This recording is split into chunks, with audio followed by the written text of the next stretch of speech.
Shalom, shalom, brothers and sisters.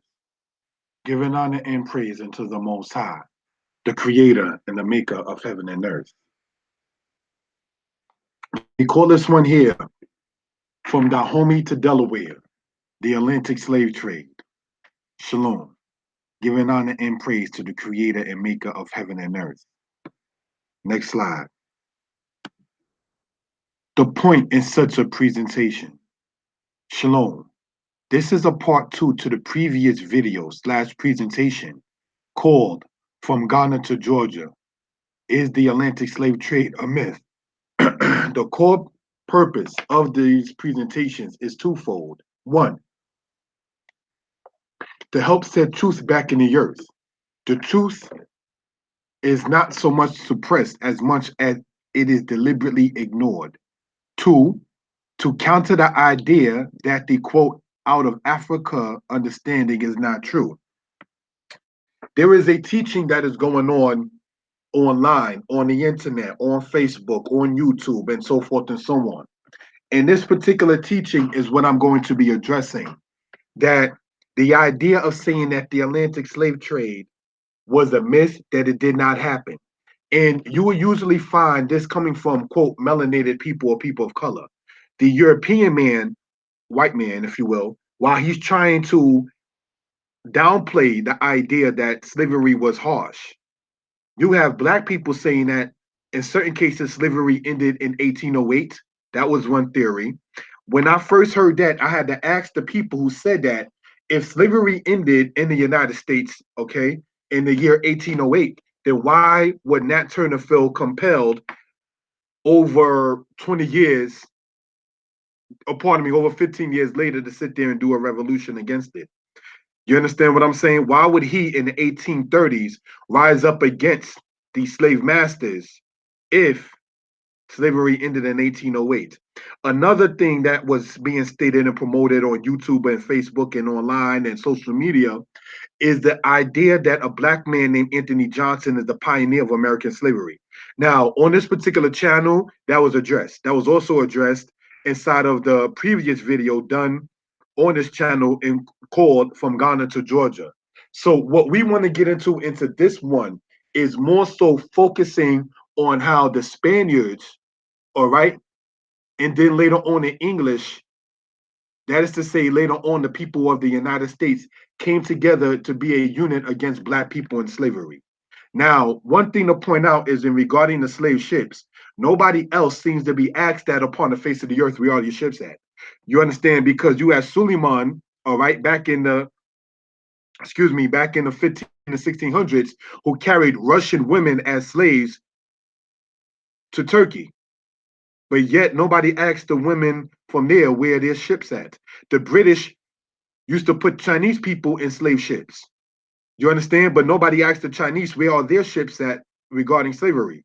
Yet it is black people who are asked that. So these presentations are being done simply to really get into a raw subject matter that as the white man attempts to sit there and alleviate himself of the drama that happened, he has black accomplices that sit there and go on quote unquote social media to say that no, there were no Africans in no slave ships. We ain't coming no quote damn slave ship. We was already over here. And now one of the things I want to state is that I'm not presenting that there were no black people over here inside the Western Hemisphere prior to the Atlantic slave trade. What I am saying is that we, the people who are in earshot of this, such as the black people listening to this, we are predominantly in majority the descendants of those that were put in those ships. That's what we want to point out in that particular part and in this particular part. You understand? Next slide. From Spain, were the captives taken? From 1501 to 1518, blacks were taken from Iberia, that is to say Spain, to the west.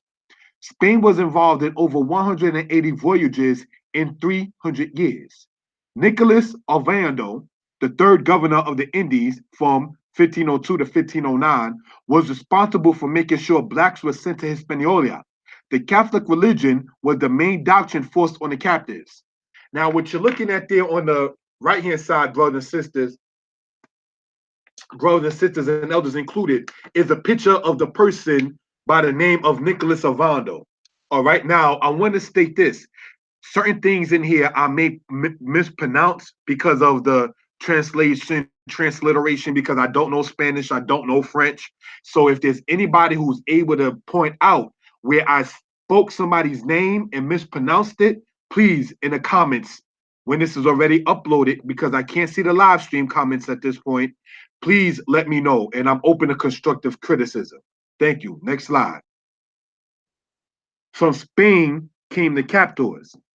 Charles V of Spain, he was the grandson of Fernando and Isabella, and in 1518, he had what is called the Asiento. Now, for those who are already familiar, Ferdinand and Isabella were the ones in the 1400s, that's to say the 15th century, were responsible for trying to get the Moors out of Spain.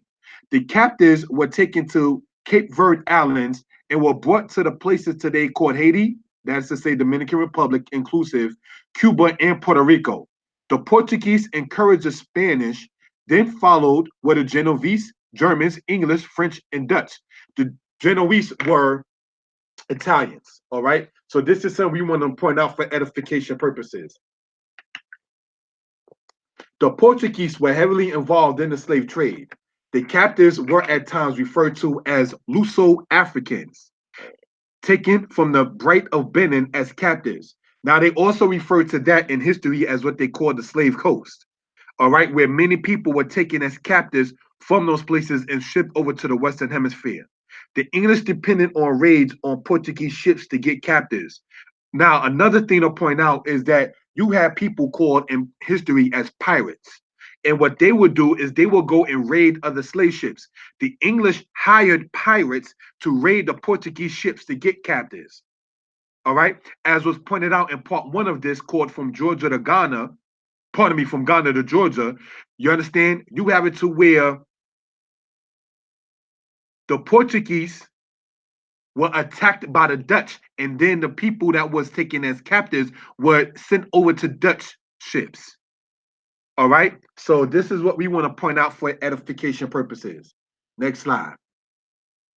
Samuel Agi Quother. This was a person who in the 19th century was forced into the Atlantic slave trade, but was rescued by the British. They were taken by Portuguese enslavers initially. He became an author as time went on.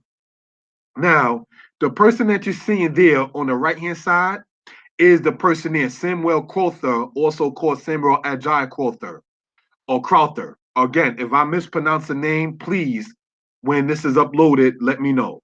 Okay, so this is just saying you can look this up on your own time as well. I just want to give information out there for edification purposes. All right, next slide. Mahoma Kwakwa. The abuses he committed in that period made him target of an ambush in which he was imprisoned and transported to Dahomey. He was embarked into a slave ship in 1845 and taken to Pernambuco in Brazil. He wrote about the slave trade in regards to Brazil. Now, what you're looking at here, brothers and sisters, on the right-hand side is a meme or something speaking about saying the interesting narrative biography of Mahoma G. Bakwakwa. So you can look this up and get this kind of information in your own spare time. This is just like what I'm presenting as an introduction, if you will. It is up to the listener to take this information, jot certain things down that they care to, and then he or she can look it up for their own selves to sit there and see whether or not it's pseudo information or is it true information. Okay, next slide. Abache and Cujo, Clara Turner and Lewis. They were taken from the Bight of Benin. They were freed in 1865. We spoke about this in another presentation, all right? But I just want this to be noted for edification purposes. These people were shipped to what we call today Alabama, all right? And the slave ship that was called the Clotilda, all right? And they were able to sit there and live through that situation. And when it was landed in Alabama, later on, they was freed in the 1860s. Next slide. The matter with the Clotilda ship and the insurance papers of such.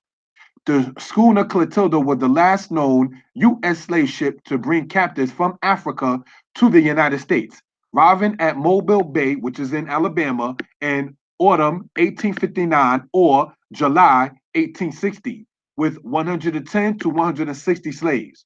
The ship was a two-masted schooner, 86 feet long, with a beam of 23 feet. The vessel was burned and scuttled soon after at Mobile Bay. So these are things, brothers and sisters, that we just want to point out for edification purposes. What you're looking at, brothers and sisters, on the right-hand side is the insurance papers and the documentation regarding the slave ship that was brought over into Alabama from Western Africa within the 1850s, 1860s. So these are things we're pointing out for edification purposes. One of the arguments, unfortunately, that's given is, well, there was only 500,000 people shipped over to what's called the United States. That right there, once again, you got black people who are batting for white people. I don't know whose team you're on or what game you're playing, but to sit there and say that there was only 500,000, you have then just sat there and eliminated the concern, the compassion, and the understanding of those 500,000. So this is why these kind of things are being presented for edification purposes. All right, next slide. The plaque for edification purposes. Now, the seal of the city of Mobile, Alabama, Old Plateau Cemetery, Africatown Graveyard. And it says, the Old Plateau Cemetery, known as the Africatown Graveyard, is the final resting place of enslaved Africans. Let's stop right there. The reason why I want to stop while reading this part there is because there are so many people saying, see, they were called Negroes, they were called colored, they were never ever called Africans.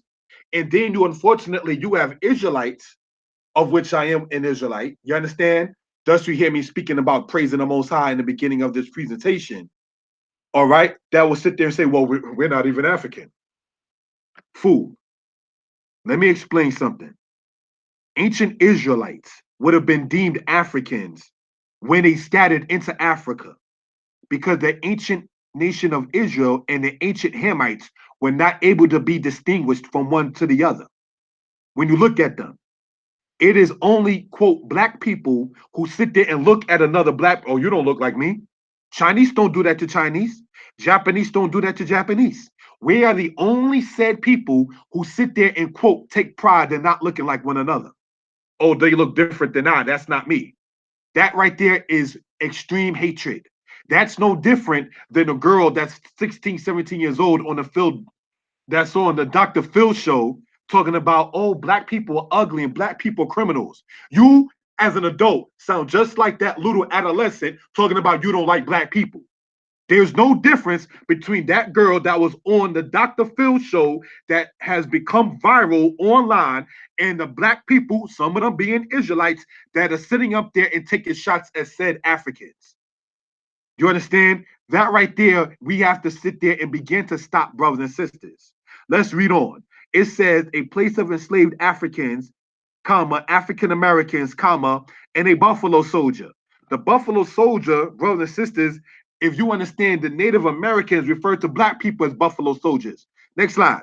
The burial ground dates back to 1876, 16 years after Africans arrived on the Clotilda, which was one of the last documented slave ships to leave Africa for the Americas. Now, this you can go into Alabama and see, brothers and sisters. So when people begin to say there's no kind of evidence of any slave ships, somebody got to get their studying up, brothers and sisters. Somebody has to sit there and present this kind of information, because what somebody told me, well, brother, you might be in your feelings. I am in my feelings.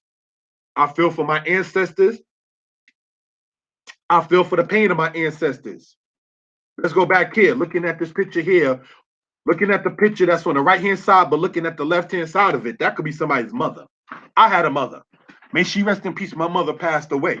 So maybe I am in my feelings. You understand? That man that you see right there, even though it was said in comedy, Dave Chappelle did a skit about black people going back in time into slavery. and said, you need to have some respect because that could be your great-great-great-grandfather. And it could be, brothers and sisters. So to try to sit there and try to disrespect and take shots and quote unquote back for the European by the European, the white man trying to promote Anthony Johnson as the pioneer of American slavery, you have black people that are sitting up there saying, well, slavery never really happened. Or we were more free than we really thought. The slave ships, there's no evidence of that such. What are you talking about? Black people would sit there and run after white people and then defend the white man better than the white man defended himself. You understand? So this is something we want to talk about for edification purposes. The white man doesn't deny the Atlantic slave trade. You understand? The ancient Italians do not deny what they did to ancient Jerusalem. The historians talk about it. You have a guy that was presented in part one of this, called From Ghana to Georgia, named Alexander Falconbridge. He was an author and a doctor on a slave ship. So you can sit there and see what that is. So these are things we want to talk about for edification purposes. We, as stated, are the only people asked by said own people, where is the evidence of your captivity? The Chinese people don't ask Chinese people about that, about their oppression from the British. I'll go so far to say Chinese people don't ask Chinese people about that regarding the oppression that brothers and sisters, the Japanese did on the Chinese. Only, niggas do things like that. Only niggers will sit there and try to deny their oppression and try to sit there and fit in and get some kind of clarity, quote unquote, sovereignty, quote unquote, with the European man. When we are sitting up there and showing, and you have black women, sisters in abundance, brothers and sisters that are straight up and down, getting rid of the perms, not wearing the weaves, and so forth and so on. Here comes the black Sambo. Sorry to have to say it as such. Look, black people can be shown as with blonde hair in Australia. That's another meme in a picture that's going around. So while you got black people trying to get rid of the European image physically of themselves within the United States, here is some coon coming along later talking about black children in Australia are naturally blonde. They don't show you black elders in Australia that are blonde haired. They show you black children.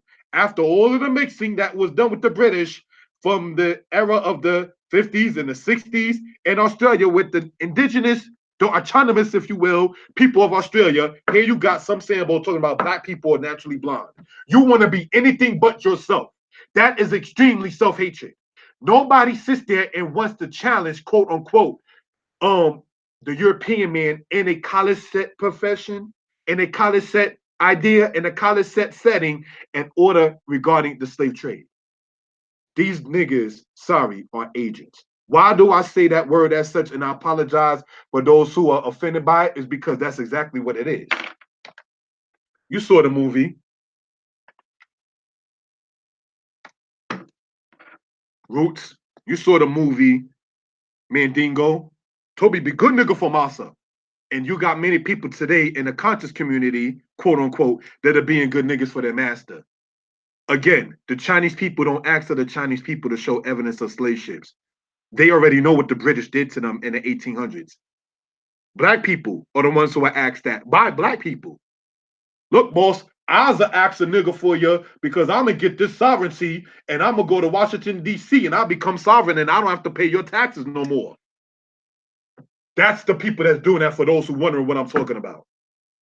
And I'd rather pay taxes, brothers and sisters, as opposed to giving up the unfortunate history that my ancestors went through.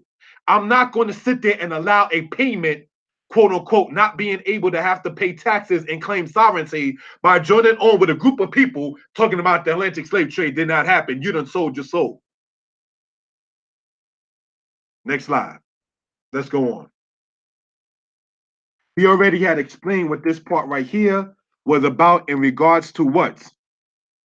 Evidence shown in the United States. Maybe you can go to Mobile, Alabama and ask them of their evidence of such, because it's right there inside this plaque. Next slide. The Clotilda matter again. Kudo Lewis, 1840 to 1935. Known survivor of the last known slave ship. That's why I put this, brothers and sisters, in this particular slide. Last known slave ship to enter the U.S. It is said to be a people of the Yoruba tribe. Brothers and sisters, the Yoruba people live in Nigeria. How he get the name Lewis? He was brought over as a captive and was renamed. So when people want to talk about Anthony Johnson, he's the pioneer of American slavery. Yeah, that's true. How did this person, who is the said pioneer of American slavery, get the name Anthony Johnson? Who named him that? We went over that in another presentation. Next slide. Clotilda matter again. We have to understand that it is the, quote, best interest of the enslavers to make sure that after receiving profit of their wickedness, they will try to hide the evidence of such. Thus, names were changed and evidence was destroyed. Here, we see the remains of what is said to be the Clotilda ship, and this is in Alabama. Let's go on to the next slide, brothers and sisters. The Clotilda again. The captain on the ship was a guy named Forster. And he worked for Timothy Maher, who was a wealthy shipyard owner. The ship went into the area of Mobile, Alabama, up to what is called the Spanish River. They decided to destroy the ship's evidence of its use in slave trading. They put 7 cords of lightwood in strategic places on the ship. They were set on fire. The people were taken from the Clotilda and went to another ship called the Czar. The Czar ship went up the way of the Tombigbee River. Again, if I mispronounce a word, pardon me, but you can see it right there. All right, so this is something we want to point out. You can look this up about the people that were taken as captives from one ship to the next and where it said the guy came from. Kudo Lewis. So in case those who didn't know, Kudo Lewis is the guy that you see right there inside the picture. That's Kudo Lewis. He's said to be from the Yoruba people, brought over there in the Clotilda ship. We already went over this particular slide. And you can look up this information yourself. You can fact check this right here if you care to. Next slide. The people landed in Alabama. Sources. The annual report by the Anti-Slavery Society, 1860 to 1861, reported, quote, more Africans landed in, quote, very latest news, Mobile, Alabama. Brothers and sisters, why do I want to point that out? And I'm not saying that we should even claim the terminology Africa, because Africa itself is named after European. You understand? But when you find people sitting up there saying, well, you know what, they were called colored Negroes, they were called blacks, they were never called Africans. The hatred, brothers and sisters, that is shared toward people that's in that continent is amazing. And what I've come to find out, since I've personally been traveling from New York to other states, taking different airlines and conversing even with white people, they go to Africa quite often. While they try to sit there and present Africa as a demonic, evil kind of place that's poverty-stricken and age-stricken and so forth and so on, they going over there setting up houses and land and everything of that sort. Did you know that? White people tour in Africa, the place that's said to have the most AIDS on the planet. The place that's said, brothers and sisters, to have the best aspect of rapists on the planet, or the highest, not the best. White people go over there and tour. So we have to begin to see who's working for who. The San Antonio Ledger and Texan, which are different newspapers, spoke of the matter. The San Antonio Ledger and Texan, which is a newspaper back then, spoke of the matter of the captives brought to Alabama with 103 captives. Timothy Maher, mentioned earlier, was arrested on slave trading, then released. He was noted as saying the following: I sure had a race with them niggas. I put them off the ship in the middle of the night and put them on a steamboat to bring them up the river, but the Yanks was on my track. And so this, brothers and sisters, are things, brothers and sisters, that you can look up and check out the information for yourself. So look up, brothers and sisters, these names. that are being mentioned, such as Timothy Maher and so forth and so on, and begin to see what you begin to see. Because when you have most cases on YouTube or somebody does a Facebook Live and all of that, so forth and so on, they don't present many cases and many sources. They speak out of emotion and hatred. Next slide. Let us now look at the aspects from college references and other sources. 1 year after Louisiana came under the United States flag, Louisianians were alarmed by a congressional ban on the importation of enslaved Africans from outside the United States. The act prohibited importation of slaves of the Act prohibiting importation of slaves of 1807 is a United States federal law that stated that no new slaves were permitted to be imported into the United States. It took effect in 1808, the earliest date permitted by the United States Constitution. So, brothers and sisters, if the slave trade was a myth, if there were no ships, then how does the United States even have laws regarding it? These are some of the people I'm talking about that claim American sovereignty and so forth and so on. Well, if you're an American by your own statement and so forth and so on, there are laws that actually speak in the 1800s regarding the aspect of slaves being imported from outside the United States. Next slide. The 1807 matter and Thomas Jefferson. The act prohibiting importation of slaves of 1807 was a comprehensive attempt to close the slave trade. By passing laws in March, Congress gave all slave traders 9 months to close down their operations in the United States. On December 2nd, 1806, President Thomas Jefferson, in his annual message to Congress, denounced the quote, violations of human rights attending the international slave trade and called for its criminalization. He said, I congratulate you, fellow citizens, on the approach of the period at which you may interpose your authority constitutionally to withdraw the citizens of the United States from all further participation in those violations of human rights, which have been so long continued on the unoffending inhabitants, and which the morality, the reputation, and the best interests of our country have long been eager to proscribe. Now let's look at that statement right there. It says, I congratulate you, fellow citizens, on the approach of the period at which you may interpose your authority constitutionally. That means, in other words, you can sit there and make this law by constitutional right. To withdraw the citizens of the United States from all further participation in those violations of human rights, which have been so long continued. Let's look at that, so long continued. Now, if this brothers and sisters statement was made in 1806, and Thomas Jefferson is saying that the act of the slave trade, because he was supposedly saying and realistically denouncing it while having slaves, that's why I say he was a hypocrite to a certain extent. But if he is up there saying that it was so long continued, brothers and sisters, and this was in 1806, how long was it being done? The House of Senate agreed on a bill, and it was approved March 2nd, 1807, called an act to prohibit the importation of slaves into any port or place within the jurisdiction of the United States from and after the first day of January in the year of our Lord. They're talking about Jesus. That's not my Lord. But we're going to move on. 1808. So, brothers and sisters, this is something we want to talk about there for edification purposes, all right? Let's go on to the next slide. The 1807 matter and Thomas Jefferson, part 2.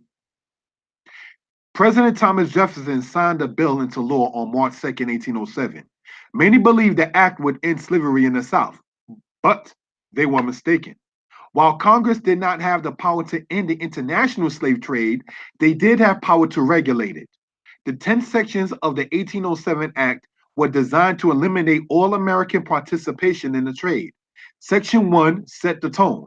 After January 1st, 1808, it would quote, not be lawful to import or bring into the United States or any of the territories from which any foreign kingdom, place, or country, any Negro, mulatto, or person of color with intent to hold, sell, or dispose of such, quote, person as a slave to be held to service or labor. The act provided an enormous penalty up to $20,000 for anyone building a ship for the trade or fitting out an existing ship to be used in the trade.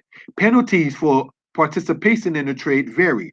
American citizens were subject to fines of up to $10,000 and jail terms of no less than 5 years and no more than 10 years. Ships of any nation found in American ports or hovering off the American coast with Africans on them could be seized and forfeited, with the captain facing $10,000 fine and up to 4 years in prison. Any American who purchased an illegally imported slave would lose the slave and be fined $8,000 for every one purchase. The law allowed the United States Navy to interdict, ships involved in the illegal slave trade. It also required ships legally transporting slaves from one part of the nation to another. The domestic slave trade remained legal until 1865 to register their passengers with port authorities before commencing their voyage. Now, when it says the domestic slave trade, that means from, let's say, New York to Virginia. Let's say from Alabama to Georgia. But that's something we just want to point out in that particular regard. Next slide. Documented aspects regarding Louisiana.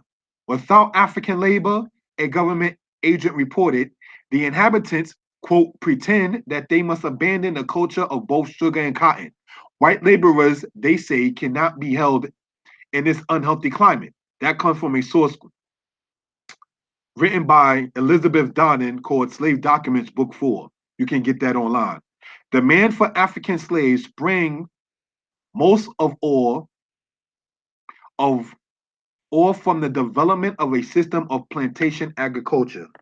The Transatlantic Slave Trade, a book written by James Worley and Stephen Barrett. Now, one of the things, that book was written in 1981, so you can go and check the sources out for that particular aspect. Documented matter regarding Louisiana, Part 2. Soon after acquiring Louisiana, the United States forbid the importation of enslaved Africans into the newly organized region from foreign territory after October 1st, 1804. Slaves were daily introduced from Africa, many direct from this unhappy country and others by way of West India Islands. Ships from Charleston, that is to say in South Carolina, a beneficiary of the new market, as well as from other northern ports, carried slaves into Louisiana. That coming from a source called Slave Documents, a book written by Elizabeth Donnan, Book 4. You can get that online. Next slide. A weight matter regarding the slave trade.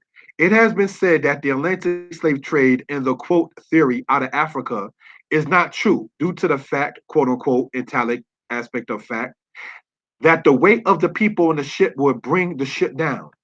To date, it was only Black people who I heard this. I only heard that from Black people. A point to make is that the British were known for cannon use since the 14th century AD. Cannons came to the United States during the American Revolution in high numbers. The average weight of a cannon is 3,000 pounds. The average weight of a person is 200 pounds. There were ships that were loaded with dozens of barrels of alcoholic beverages, along with the cannons. Why is it the weight of those ships of cannons and barrels and other objects are not questioned?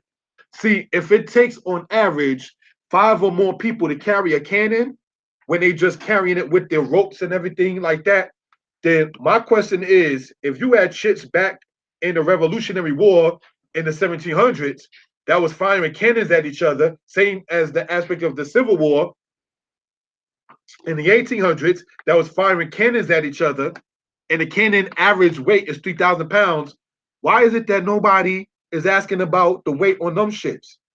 Why are Black people being presented by other Black people about say, well, that never happened because of the weight on it. I'm telling you, somebody's batting for the other team.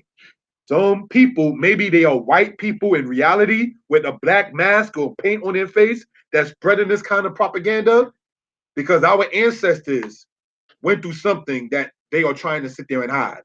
Next slide. A weight matter part 2. The ship known as the good ship Jesus was the ship called the Jesus of Lubeck. It was used by the British in the slave trade, and it weighed over 50 tons. That means the ship was over 100,000 pounds. The ship used by Henry Hudson was named Hopeful, and it weighed 80 tons. Another ship he used was called Half Moon, and it weighed 112 tons. So these are things, brothers and sisters, we want to point out. So a ton is 2,000 pounds, right? So if his ship called the Hopeful weighed 80 tons, 2,000 times 80, brothers and sisters, gives us 160,000 pounds. So if a person, brothers and sisters, on average, right, weighs 200 pounds on average, right,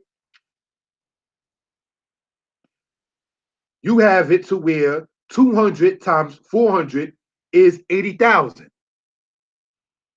So if some slave ships were said to hold 400 captives, and remember, in many cases, women lay way less than men, and there were children on the ships. So I'm giving an average number of 200 pounds. And remember, the people that were captured were between the ages of 18 and 25 in most cases. So they picked people who were, quote unquote, physically fit.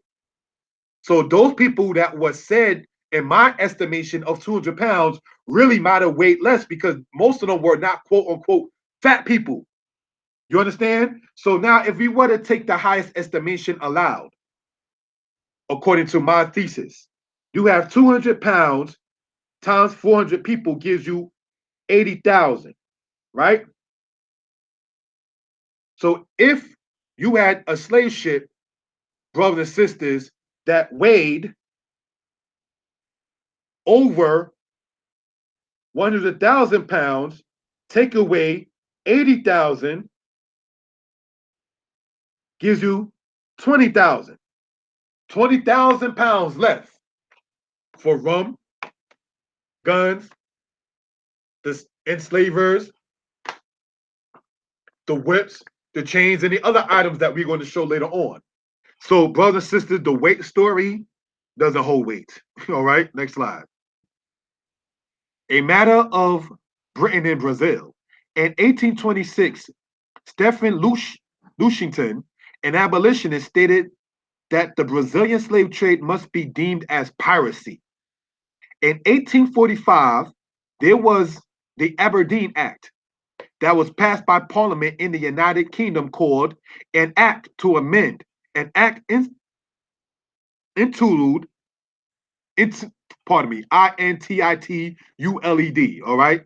An Act to carry into execution a convention between His Majesty and the Emperor of Brazil for the regulation and final abolition of the African slave trade. Brothers and sisters, did you know that the teaching of saying that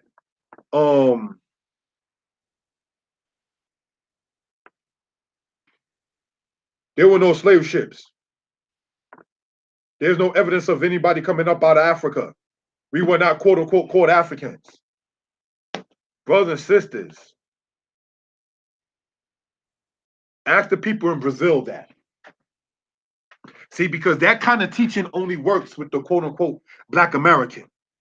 You can't sit there and bring that to Black people in the West Indies to a great extent. You cannot sit there and bring that to Black people in South America to a great extent. You understand? That only works, and I'm not trying to be funny, that seems to only work with Black people over here in the East Coast of the United States at that. Because our Black brothers and sisters, perhaps, correct me if I'm wrong, in the West Coast, they're not like the brothers and sisters in the East Coast. Because they're more about money, they're more about property, they're more about schooling, and they're more about being a gangster.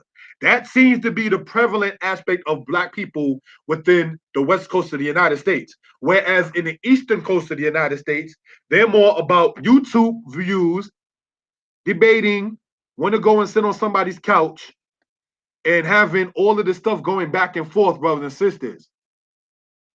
We come in collegiate in this particular aspect and humble at the same time. Next slide. A matter of Charles I and Nicholas Crisp. In 1630, Charles I gave a license to have blacks transported from Guinea to separate traders. Nicholas Crisp was one of the people who used it from Charles I to his advantage. He traded blacks from the Coromantee and from the Strabo River in Sierra Leone. The company set up by Nicholas Crisp was attacked by pirates working for the Portuguese. Another person named Prince Rupert, a worker for Charles I, his ship too was attacked, and they worked for the Portuguese. Let's go on to the next slide. Nicholas Crisp and Prince Rupert. Why is it that nobody seems to be able to go to European records and show evidence that the slave trade did not happen, but you can go to European records to speak about the slave trade happening? Because I'm telling you, there are people who if they're not white people in blackface, they are black people with a white mentality that are up there trying to ask other black people about all of this quote unquote hardcore evidence of somebody being enslaved, somebody being shipped over. And as I asked about the autonomous community, what is your language? If you're saying that our ancestors were not shipped over from Africa, but we quote unquote always been here, speaking of the United States, what is our language? Because the legal language of the United States is English, but that language goes back to Europe. But if you're saying that we are the autonomous people of the United States, brothers and sisters, then what is our language? Because you can't even say English, because English roots go back to Europe. So what is your language? I am telling you, somebody didn't think carefully before they tried to debate other black people. Next slide. The American presidents and the honor they are shown regarding slavery. Let's go in. Andrew Jackson had 200 slaves. He has a high school and middle school named after him. Thomas Jefferson had over 600 slaves. That's why I said earlier he was a hypocrite in the situation he's talking about in 1806. Thomas Jefferson had over 600 slaves. He has a college named after him in New York and Mississippi, and a middle school named after him in Oregon. James Madison had over 100 slaves. He has a high school named after him in New York and Oregon. He also has a university named after him in Virginia. James Monroe had 75 slaves. He had both a college and a high school named after him in New York, also a college in Maryland. So these are things we want to point out. The American presidents have schools that are named after them. And just like I want to point out from the movie Malcolm X, take what the white men say and use it against him. Brothers and sisters, go to those colleges and learn something. So you can begin to sit there and glean this kind of information. Because I'm going to tell you something. When I was in college and I was studying these kind of things, the European people, the white people veered away from me. They didn't want to sit there and talk to me because they're only friends with black people who they know don't care about their own history. That's why many people have said the autonomous community are giving a comfort to the white man. That's why I like Haki Mahabuti in his book called Black Men Obsolete, Single, and Dangerous. The guy who put the lady Shahrazad Ali, the Muslim lady who wrote the book, The Black Man's Guide to Understanding the Black Woman and The Black Woman's Guide to Understanding the Black Man. Shahrazad Ali, in her book, The Black Man's Guide to Understanding the Black Woman, said in so many words to give the black woman when she is, quote, out of place, an open hand slap in the mouth. Brothers and sisters, we do not teach and promote domestic violence or spousal abuse on any aspect, from him to her or from her to him. So, no, Miss Ali, when you went on the talk show and spoke about that, you was mistaken. When you do a presentation You will see and know that I continuously state you can check the sources out. Later on, I'm going to give a bibliography of where I got my sources from. In the books that I wrote, there's a bibliography in it. Shahrazad Ali does not have a bibliography or where she cites her sources from. Yet, in the 1990s, people were riding the coattail by stating a woman who wrote a book that said if the black man gives the black woman compliments and gifts, that she would give him sexual pleasure. That's not true. Because the reality is, if she wants to have sex with a man, she's going to have it without getting anything. So you don't have to buy that, quote unquote. You understand? The games are over, brothers and sisters. Next slide. The Confederacy in the matter of slavery, according to Jefferson Davis. I rise for the purpose of announcing to the Senate that I have satisfactory evidence that the state of Mississippi, by a solemn ordinance of her people in convention assembled, has declared her separation from the United States. John Calhoun advocated the doctrine of nullification, which he proclaimed to be peaceful, to be within the limits of state power, not to disturb the Union, but only to by a means of bringing the agent before the tribunal of the states for their judgment. A state finding herself in the condition in which Mississippi has judged she is, in which her safety requires that she should provide for the maintenance of her rights out of the Union, surrenders all the benefits, deprives herself of the advantages, severs all the ties of affection which have bound her to the Union, and thus divesting herself from every benefit taken upon herself, every burden she claims to be exempt to, execute the laws of the United States within her limits. And how was this to be enumerated among the high crimes which caused the colonists to sever their connection with the mother country? What Jefferson Davis is saying here is Mississippi is severing her ties from the Union. He's saying that just like the United States colonists separated their ties from England. When our Constitution was formed, the same idea was rendered more palpable. For there we find provision made for that very class of persons as property. They are not put upon a footing of equality with white men, not even upon the paupers and convicts, but as far as representation was concerned, were discriminated against as a lower caste, only to be represented in a numerical proportion of 3/5. So this is what we want to talk about for edification purposes. Jefferson Davis, as you might see him inside, mentioned inside of there, right? He was the president of the Confederate States of the United States of America. Read up on this guy and see what you find out. Next slide. Jefferson Davis and Alexander Stephens. Both men had blacks as slaves and supported the expansion of slavery. They were rumored to have been in association with the death of Abraham Lincoln. They were the president and vice president of the Confederacy. Next slide. America, leading the way their own way. The Slave Trade Act of 1794. The United States of America involved in the international slave trade was limited. What happened, brothers and sisters, in the Slave Trade Act of 1794, it limited the authority of the United States to be involved in the international slave trade in 1794. For those already familiar with history, you already know the 1760s, the 1770s, and the 1780s was the highest time of the United States involved in the slave trade.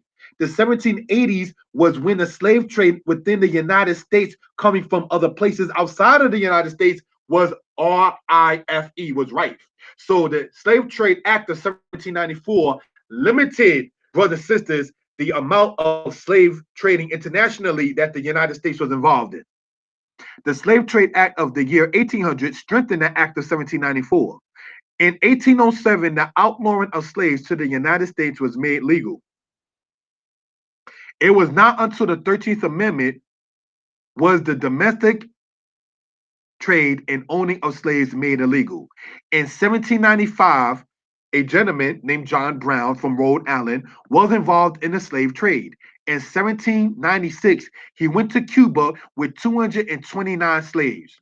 That's 229 sons, fathers, brothers, nephews, male cousins, female cousins, mothers, aunts, sisters, and so forth. You understand? The mentality that says it was only 500,000 black people brought to the United States. Don't trust that person with your business. If they ever try to sit there and tell you about clearing your credit and everything like that, be careful, because remember, only 500,000 people. So what do you think they'll do with your bank account? Next slide. The Missouri Compromise matter. The Louisiana Purchase was made by Thomas Jefferson, and this is the territory that the Missouri Compromise was done.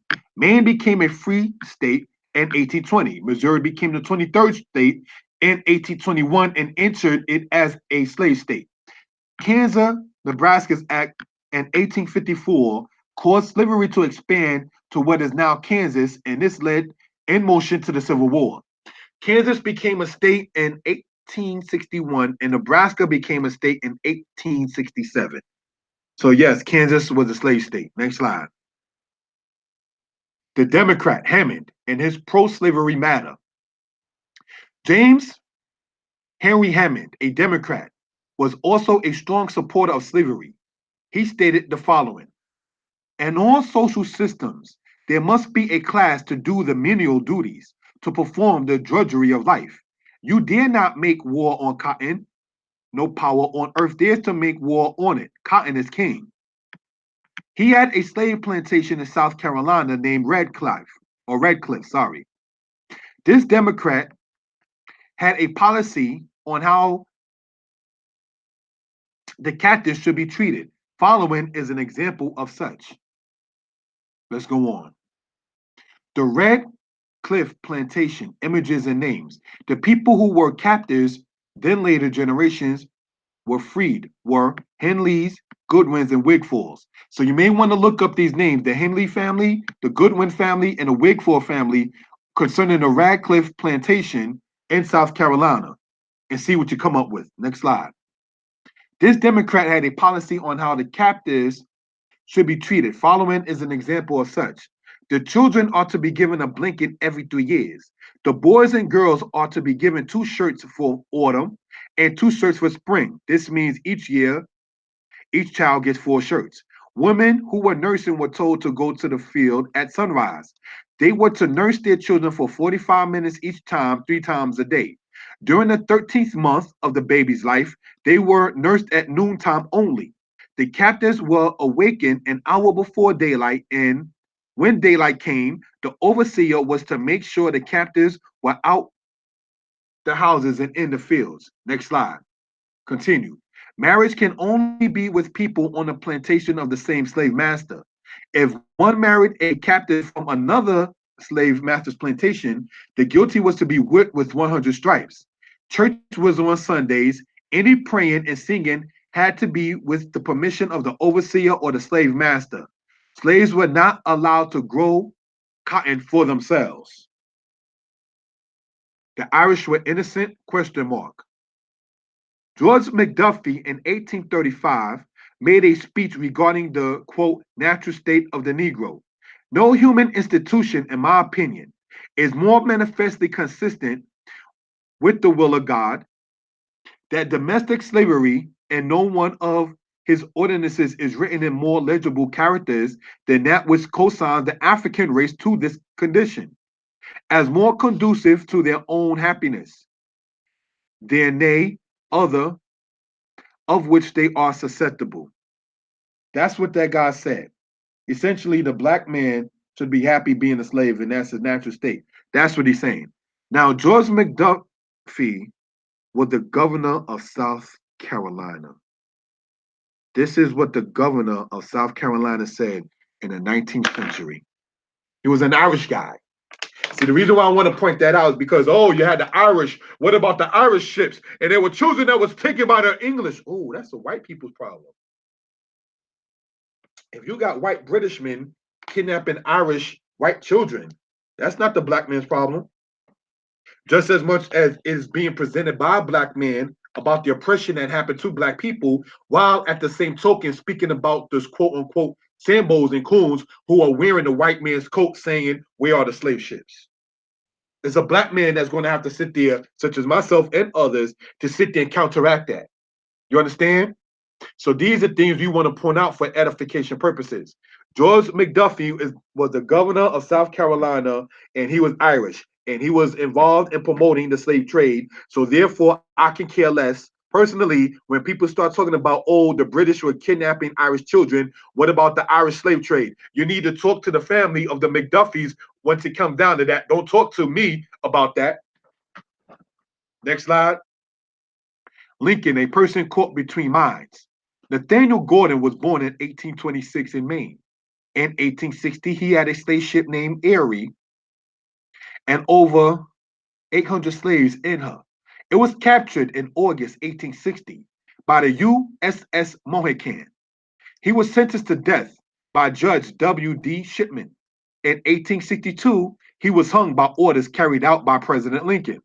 The word Gordon is traced to the Scots, meaning spacious fort. The Scots brothers and sisters were Europeans. That's something we want to point out for edification purposes, right? That guy, Nathaniel Gordon, was a slave trader. And his punishment for it was to be hung. And he was hung in 1862 by the orders of President Lincoln. Next slide. Bush, question mark. In 2006, President Bush Jr. signed the Act, Voting Rights Act, Reauthorized and Amendments Act. In July 2003, President Bush Jr., while in Senegal, spoke of the slave trade at Goree Island. Part of his speech is as follows.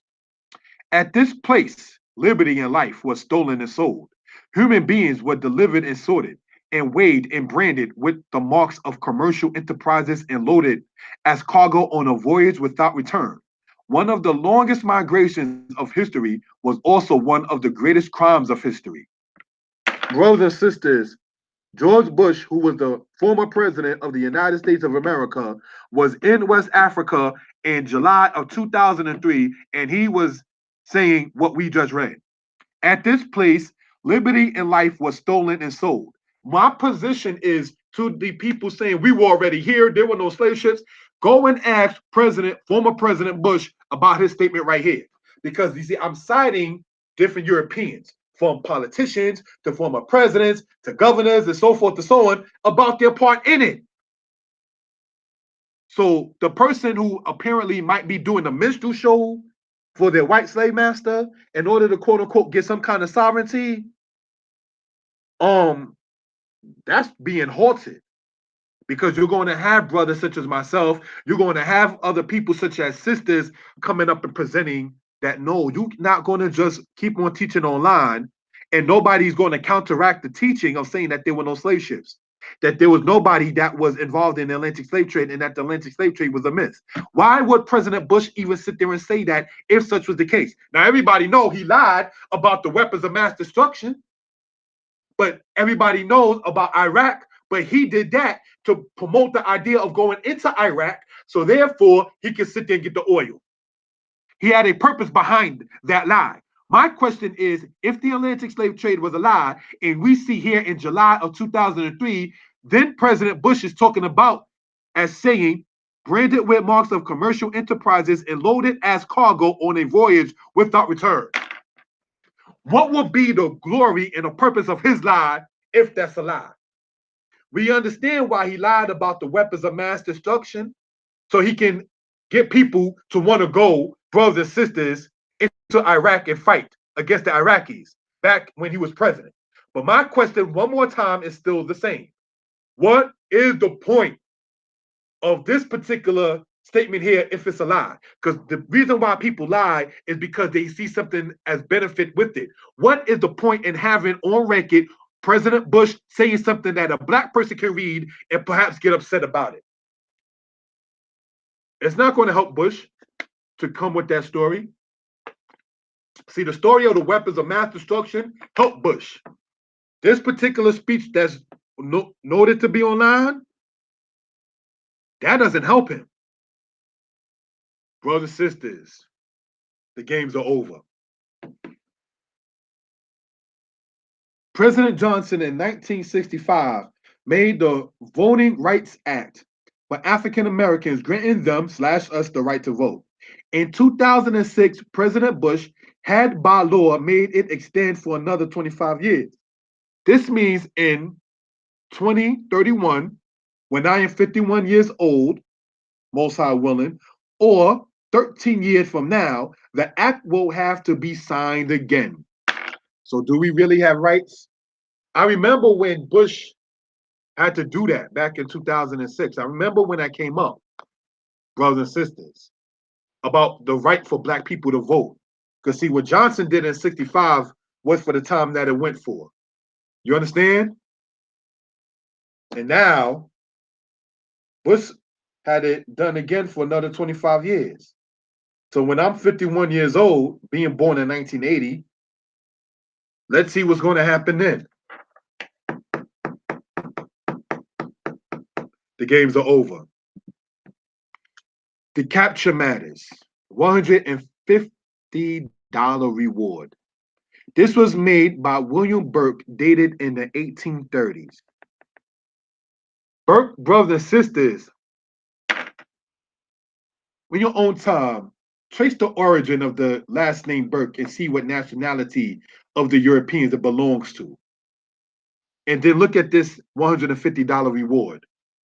So let's look at this, brothers and sisters. Next slide.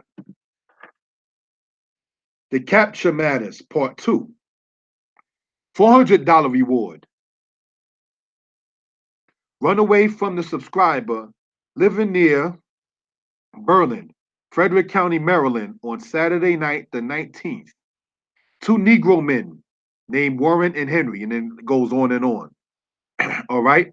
Joseph Waltman. Now, when I looked this up, I wasn't able to glean a date.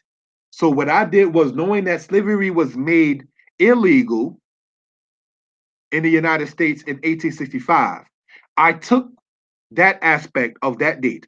$400, say in 1865, is in the year 2016 over $5,000. $5,000 a reward for 2 people who were slaves in today's currency.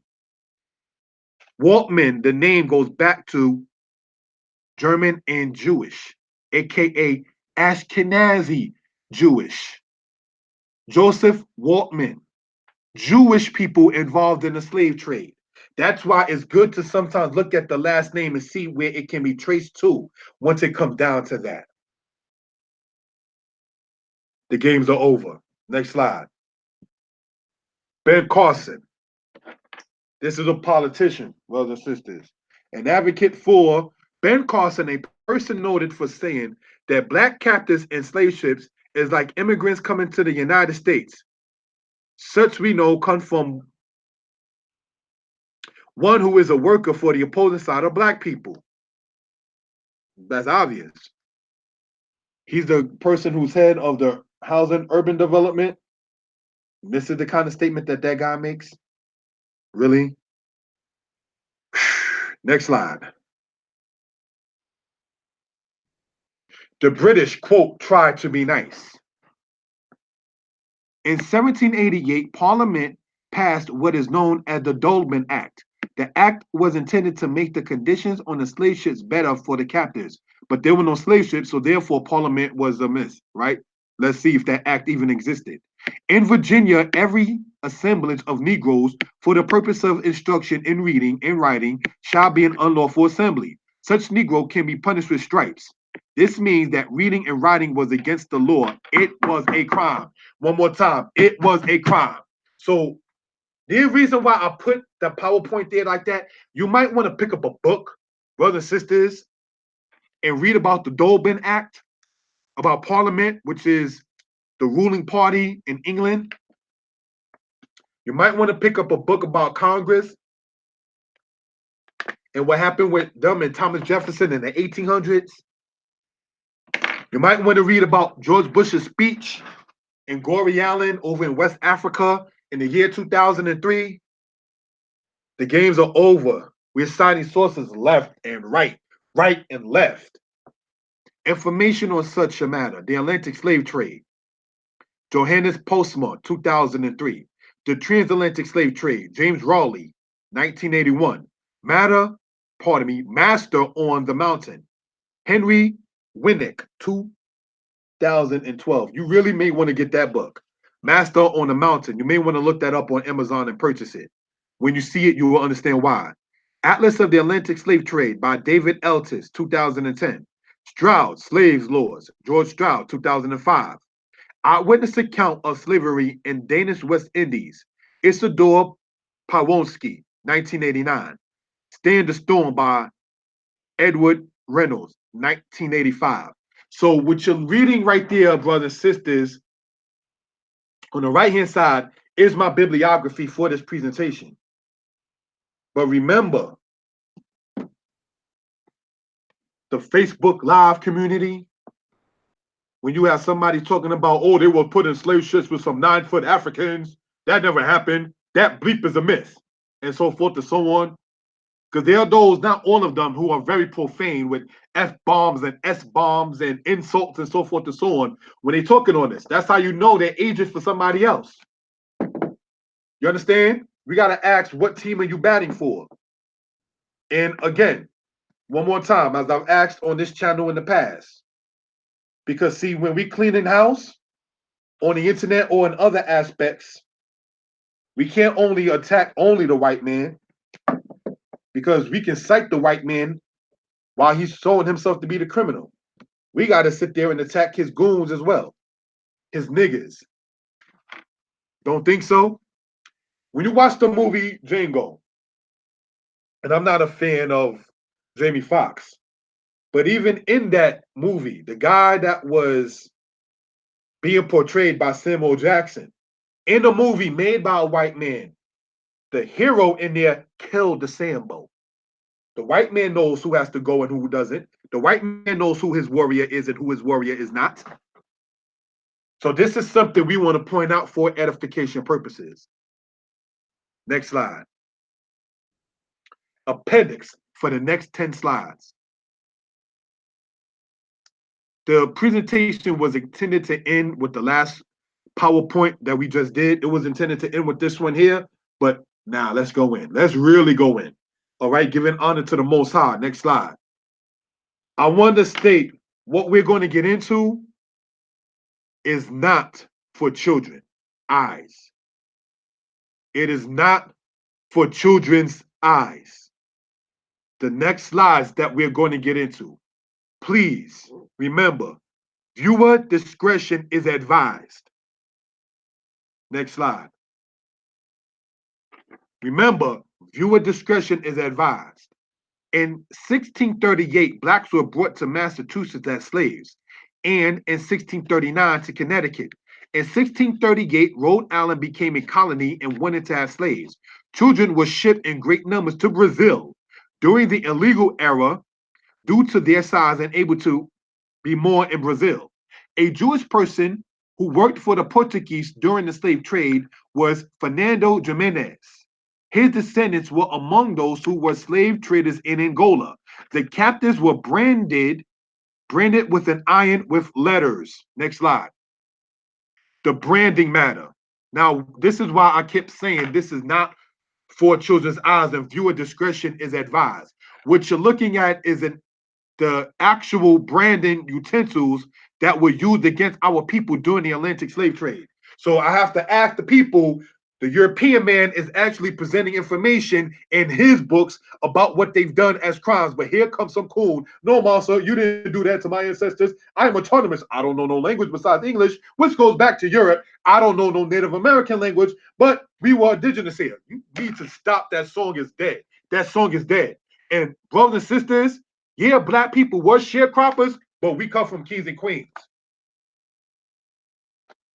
Black people, yes, were sharecroppers, but we come from kings and queens, brothers and sisters, in our own rights. You understand? Next slide. I told you this is not meant for children's eyes. The thumb screws in slavery. The thumb screw is a torture instrument that was used on captured black people aboard slave trader ships on the Atlantic Ocean. The torture device was often used against the Africans involved in uprisings and insurrections during the Atlantic slave trade from the 16th to the 19th century. The leader would be forced to place his thumbs between two flat metal pieces connected by one or more screws. The metal bars had ridges, either smooth bumps or sharp spikes, and would bore into the victim's thumbs, trapping him into the metal mechanism as his bones were crushed. It was a small, torturous device that inflicted extreme pain without too much effort. In an extract from the journals kept by the slave trader John Newton, he wrote, I have known slave ship captains to use thumb screws that produced the most excruciating pain upon the enslaved. Thumb screws in slavery. You may want to look up the aspect of what happened with John Newton and what he spoke about. Next slide. I told you this is not for children's eyes. Viewer discretion is advised. The games are over. George Washington did what? Not President's Day, is officially called George Washington's birthday and was created in 1885 to honor the man who enslaved 316 black human beings in his Mount Vernon and Virginia plantation. He wrote, it was just their entire bodies that it wasn't, pardon me, it wasn't just their entire bodies that Washington robbed them of. He also robbed many of them of their teeth. Yes, their teeth. George Washington, the first president of the United States, because brothers and sisters, that other story about the first president of the United States being a black man, stop. The United States is too evil to even want us to even sit up in there as leaders of such, as presidents. So when they show you when they show you that dollar bill with the black man named Hanson that's supposed to be the first president of the United States, I have a question about that. If he's on the $2 bill and he's the first president of the United States, where the hell is his black cabinet? Where the hell is his black cabinet? This said first black president of the United States. If it was true, is a damn coon. Where the hell is his black cabinet? Why is that nigga only sitting up there with a bunch of crackers? Come on now. Black people, we got to begin to see we were never intended to be in this society outside of captives. So the Anthony Johnson story, that has been shut down on this channel. The other aspect of the first president of the United States was a black man, that has been shut down. Don't try to sit there and play cool for the white man. No. No, no, no, no, no, no, no, no, no, no, no. That's not working no more. You understand? The games are over. George Washington, the first president of the United States, had black people's teeth taken out and used as his own. Next slide. The bell collar used on captives. The mask used on captives. Brothers and sisters, I was in the 6th grade in a school in Queens in New York City. When I first heard about them putting a mask on somebody's face,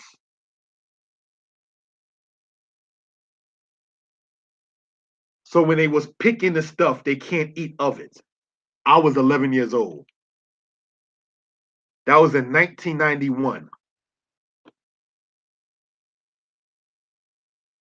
What are the 11-year-olds being shown today? Next slide. White men branding black women, beating black women. Remember that situation that happened on the highway when a black woman was beaten up and it was recorded? Remember when that happened, right? Brothers and sisters. So the black woman has gone from being branded to being beaten. All in the public, all in the outside, all in broad daylight. You understand? This is something we want to point out for edification purposes.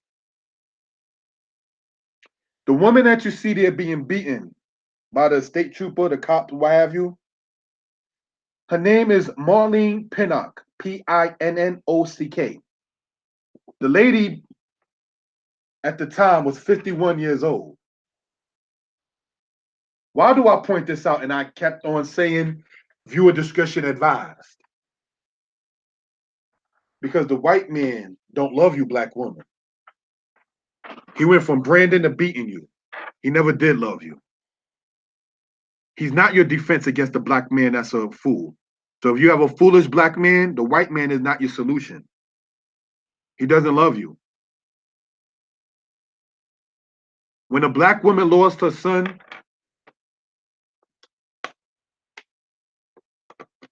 there were white men and white women that gave the cop money after he shot and murdered Michael Brown, if you remember that in the Midwest. They write books about the atrocities towards you. Their presidents have spoken about the atrocities towards you. Their historians have spoken about the atrocities towards you. And their news media report about them doing atrocities towards you. Next slide. John Winthrop, John Hammond, and Joseph, all crooks in the slave trade. Barbados, the Portuguese word for beard, was where many blacks were shipped to, then reshipped from, to what became the United States. According to John Winthrop, he says the following. If you go to Barbados, you will see a flourishing island. I believe they brought no less than 1,000 Negroes.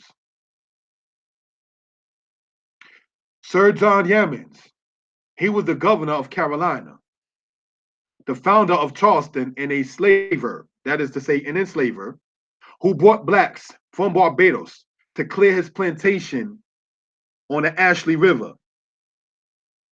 Governor Joseph Dudley in 1708 spoke of blacks as slaves in New Hampshire. So you got governors, presidents, politicians, historians, all belonging to the said white race that speak about imprisoning, oppressing you. If somebody is saying that they oppressed my ancestors, how do I look saying, no, you didn't? That's a fine case of extreme turning the other cheek. They show you pictures and documentations, write books, make movies. And even as pointed out in the first part of this, called From Georgia, from Ghana to Georgia, right? You had African leaders that apologized to the Black Americans for their role in the slave trade. So you had African leaders and American leaders, European leaders, all speaking about Black people of today whose ancestors were victims of the Atlantic slave trade. But you got somebody on FaceTime and on YouTube talking about it didn't happen. You have world leaders talking about it. The games are over. Robert Hughes and Peter Fawcett, slaves to Thomas Jefferson. Remember Thomas Jefferson had slaves in Monticello in New York?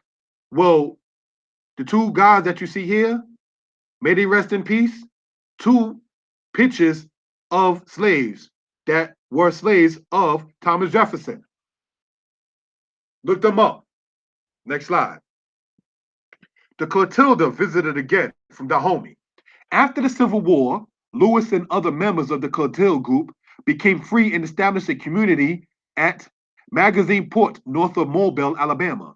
Now designated as African Town Historic District, it was added to the National Register of Historic Places in 2012. In old age, Lewis preserved the experiences of the Clotilde captives by providing accounts of the history of the group to visitors, including Mobile artist and author Emma Langton Roche and author and folklorist Zora Neale Houston. Those names sound familiar, right? One person who was on the slave ship Clotilda, named Osakibi, mentioned to Booker T. Washington that his origin is from the Dahomey people. Now you see why I'd call this from Dahomey to Delaware? Remember Booker T. Washington, right? That's a name that sounds familiar. He had an association with the people that was on the last slave ship that was brought to the United States. The games are over. To Delaware, it was a two-faced matter. The state of Delaware was part of the border states during the Civil War. They were slave states that were fighting for the North, the Union. See, the Union is supposedly had been fighting in regards to get rid of slavery. Yet they had states that was enslaving black people fighting for the Union.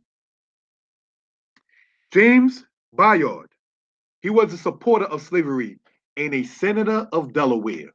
Now you see why this presentation is called From Dahomey to Delaware. Giving honor and praise unto the Most High, creator and the maker of heaven and earth. Shalom.